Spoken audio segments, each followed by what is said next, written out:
প্রিয় ভিউয়ার্স, আবারও চলে আসলাম তোমাদের মাঝে একটি খুশির খবর নিয়ে। সিআরপিএফ অর্থাৎ সেন্ট্রাল রিজার্ভ পুলিশ ফোর্সে হেড কনস্টেবল মিনিস্ট্রিয়াল পদে কিন্তু তোমাদেরকে রিক্রুটমেন্ট করা হচ্ছে, অর্থাৎ হেড কনস্টেবল পদে কিন্তু তোমাদেরকে নিয়োগ করা হচ্ছে। এই পদের জন্য শিক্ষাগত যোগ্যতা, বয়স, বেতন, আবেদন পদ্ধতি, উচ্চতা, A to Z বিস্তারিত তথ্য কিন্তু আজকের এই ভিডিওর মাধ্যমে আলোচনা করব। তাই ভিডিওটি স্কিপ না করে সম্পূর্ণটি দেখার জন্য অনুরোধ রইল।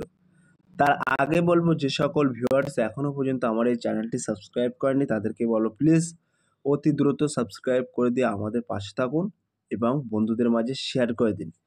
চলুন বিস্তারিত তথ্য জেনে নেওয়া যাক। সো প্রিয় ভিউয়ার্স, তোমরা এখানে দেখতে পাচ্ছ director general central reserve police force. Central reserve police ফোর্সের তরফ থেকে কিন্তু ইতিমধ্যে একটি বিজ্ঞপ্তি জারি করা হয়েছে। সেখানে কিন্তু বলা হয়েছে ওপেনিং ডেট অফ অ্যাপ্লিকেশন 15/7/2024 তারিখ থেকে কিন্তু ওপেন হয়েছে, অর্থাৎ আবেদন শুরু হয়েছে, এবং ক্লোজিং ডেট অফ অ্যাপ্লিকেশন কিন্তু 15/8/2024। এই 15/8/2024 তারিখের মধ্যে কিন্তু তোমাদের আবেদন প্রক্রিয়া সম্পূর্ণ করতে হবে। এবারে আমরা সরাসরি দেখে নেব ডিটেলস অফ দ্য ভ্যাকান্সি আর আন্ডার। এখানে কিন্তু উল্লেখ করা আছে, দেখতে পাচ্ছ name of post head constable ministerial vacancy কিন্তু এখানে উল্লেখ করা আছে, তোমরা দেখতেই পাচ্ছ। পে স্কেল কিন্তু এখানে বলা হয়েছে post head constable ministerial group C, pay scale 4 অর্থাৎ 4। পে ম্যাট্রিক্স কিন্তু এখানে বলা আছে 25,500 টাকা থেকে 81,100 টাকা পর্যন্ত। অর্থাৎ তোমরা যদি হেড কনস্টেবল মিনিস্ট্রিয়াল পদে তোমরা যদি চাকরি পেয়ে যাও, এটি কিন্তু সি গ্রুপের চাকরি, পে লেভেল কিন্তু 4। এখানে তোমাদের মান্থলি স্যালারি কিন্তু 25,500 টাকা থেকে স্টার্টিং হচ্ছে। সো প্রিয় ভিউয়ার্স, আমি কিন্তু মেন টপিকগুলো তোমাদের মাঝে তুলে ধরছি। খুঁটিনাটি তথ্য জানার জন্য আমি ডেসক্রিপশন বক্সে লিঙ্ক দিয়ে দেবো, সেই লিঙ্কে ক্লিক করে কিন্তু তোমরা সরাসরি A to Z বিস্তারিত তথ্য কিন্তু তোমরা জেনে নিতে পারবে। সো প্রিয় ভিউয়ার্স, এখানে তোমরা দেখতেই পাচ্ছ এডুকেশন কোয়ালিফিকেশান উল্লেখ করা আছে। এডুকেশন কোয়ালিফিকেশান বলা হয়েছে candidate must have passed intimate 10+2, অর্থাৎ তোমাদের কিন্তু 12 অর্থাৎ দ্বাদশতম পাস হতে হবে, অর্থাৎ কোনো শিক্ষিত বোর্ড থেকে, যে কোনো গভর্নমেন্ট শিক্ষিত বোর্ড থেকে তোমরা যদি উচ্চ মাধ্যমিক পাস করে থাকো তাহলে কিন্তু তোমরা এই পদের জন্য আবেদন করতে পারবেন। এবং এখানে কিন্তু একটি স্কিল টেস্ট হবে, সেই স্কিল টেস্টে কিন্তু English typing with minimum speed 35 words per minute on computer, অর্থাৎ তোমাদের কিন্তু 1 মিনিটের মধ্যে ইংলিশে কিন্তু 35টি ওয়ার্ড তোলার গতি সম্পূর্ণ থাকতে হবে। এবং এখানে কিন্তু হিন্দিতেও লেখা আছে, যেহেতু হিন্দিতে কিন্তু 30টা ওয়ার্ড তুলতে হবে পার মিনিটে, তোমরা দেখতেই পাচ্ছ।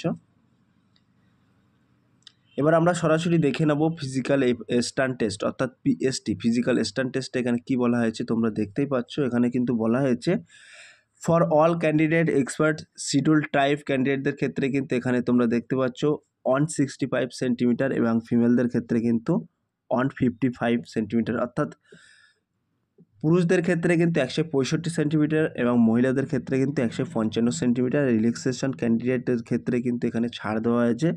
যে সকল প্রার্থীরা গোর্খা, ডাগরাস, মারাঠি, অন্ধ্রপ্রদেশ, মণিপুর, ত্রিপুরা, মিজোরাম, নাগাল্যান্ড, জম্মু কাশ্মীর এই সমস্ত ক্যাটাগরি থেকে, অর্থাৎ এই সমস্ত স্টেট অথবা হিলস এরিয়া থেকে যে সকল প্রার্থীরা বিলং করছেন তাদের ক্ষেত্রে কিন্তু এখানে বিশেষ ছাড় দেওয়া হয়েছে। হাইটের ক্ষেত্রে পুরুষদের ক্ষেত্রে কিন্তু 162.5 সেন্টিমিটার এবং মহিলাদের ক্ষেত্রে কিন্তু 150 সেন্টিমিটার। এবং all candidate belongs to schedule tribe, এই ক্ষেত্রে কিন্তু 162.5 সেন্টিমিটার পুরুষদের ক্ষেত্রে এবং মহিলাদের ক্ষেত্রে কিন্তু 150 সেন্টিমিটার, তোমরা দেখতেই পাচ্ছ। এবং চেস্ট রাখা হয়েছে কিন্তু এখানে বলা হয়েছে ওবিসি এসসি জেনারেলদের ক্ষেত্রে চেস্ট রাখা হয়েছে 77 সেন্টিমিটার, তোমরা দেখতে পাচ্ছ এখানে কিন্তু 77 সেন্টিমিটার চেস্ট রাখা হয়েছে এবং ফুলিয়ে 82 অর্থাৎ 5 সেন্টিমিটার কিন্তু সম্প্রসারণযোগ্য। শিডিউল ট্রাইব ক্যান্ডিডেটের ক্ষেত্রে কিন্তু 76 সেন্টিমিটার বা 81 অর্থাৎ 5 সেন্টিমিটার কিন্তু তোমাদের সম্প্রসারণ করতে হবে। এখানে চেস্ট এক্সিবিশনস মিনিমাম 5 সেন্টিমিটার এখানে কিন্তু লেখাই আছে, তোমরা দেখতে পাচ্ছ। এবার আমরা ফিজিক্যালি এফিসিয়েন্সি টেস্ট দেখে নেব। ফিজিক্যালি এফিসিয়েন্সি টেস্ট এখানে কি বলা হয়েছে, বলা হয়েছে ফিজিক্যালি এফিসিয়েন্সি টেস্টের ক্ষেত্রে কিন্তু বলা হয়েছে ফর ক্যান্ডিডেট মেলদের ক্ষেত্রে কিন্তু 1600 মিটার রেস হবে, 6 মিনিট 30 সেকেন্ড টাইম থাকবে, অর্থাৎ 1 কিলোমিটার 600 মিটার অর্থাৎ 1600 মিটার অর্থাৎ 1 মাইল কিন্তু তোমাদেরকে রেস হবে অর্থাৎ দৌড় হবে 6 মিনিট 30 সেকেন্ডের মধ্যে কিন্তু তোমাদের অতিক্রম করতে হবে। এবং ফিমেলদের ক্ষেত্রে কিন্তু 800 মিটার রান থাকবে, 4 মিনিট 45 সেকেন্ডের মধ্যে অতিক্রম করতে হবে। এখানে কিন্তু ভিজুয়ালি মেডিকেল স্ট্যান্ড এখানে টেস্ট আছে, এটা কিন্তু ততটা প্রয়োজন নেই এই মুহূর্তে, অর্থাৎ এগুলো কিন্তু পরীক্ষার পাশ করার পরেই কিন্তু হবে। অ্যান্ড বেটার আই আছে, ভিজুয়ালি আই আছে, বেটার আই, অর্স আই, এই সমস্ত আছে এখানে, তোমরা একটু দেখে নিতে পারো। এবার আমরা চলে যাব রিটেন এক্সাম। রিটেন এক্সামে কী বলা হয়েছে এখানে তোমরা দেখতেই পাচ্ছ। এখানে বলা হয়েছে হিন্দি ইংলিশ ল্যাঙ্গুয়েজ অপশান, এখানে কিন্তু 20 নম্বরে 20টি প্রশ্ন থাকবে এবং জেনারেল ইন্টেলিজেন্স 20 নম্বরে 20টি প্রশ্ন থাকবে, নিউমারিক্যাল অ্যাপটিটিউড 20 নম্বরে 20টি প্রশ্ন থাকবে, ক্লারিক্যাল অ্যাপটিটিউড 20 নম্বর 20টি প্রশ্ন থাকবে এবং সর্বশেষ কম্পিউটার নলেজ 20 নম্বরে 20টি প্রশ্ন থাকবে। সময় থাকবে কিন্তু 1 ঘন্টা 40 মিনিট, অর্থাৎ 100টি প্রশ্ন হবে, তোমাদের নির্ধারিত সময় থাকবে কিন্তু 1 ঘন্টা 40 মিনিট। এখানে তোমরা দেখতে পাচ্ছ minimum qualifying marks will be, এখানে কিন্তু মার্ক করে দিয়েছে, 40% নাম্বার পেলেই কিন্তু তোমরা পরবর্তী স্টেপের জন্য ডাক পাবে। সো প্রিয় ভিউয়ার্স, আমি মেন টপিকগুলো কিন্তু তোমাদের মাঝে তুলে ধরছি। A to Z বিস্তারিত তথ্য জানার জন্য আমি ডেসক্রিপশন বক্সে লিঙ্ক দিয়ে দেবো, সেই লিঙ্কে ক্লিক করে কিন্তু তোমরা সরাসরি A to Z বিস্তারিত পেয়ে যাবেন। সো প্রিয় ভিউয়ার্স, এই ছিল আজকের টপিক ভিডিওটি। যদি ভিডিওটি ভালো লেগে থাকে প্লিজ লাইক কমেন্ট এবং শেয়ার করে দিন বন্ধুদের মাঝে। ফিরে আসছে আগামী দিনে তোমাদের জন্য নতুন একটি টপিক ভিডিও নিয়ে।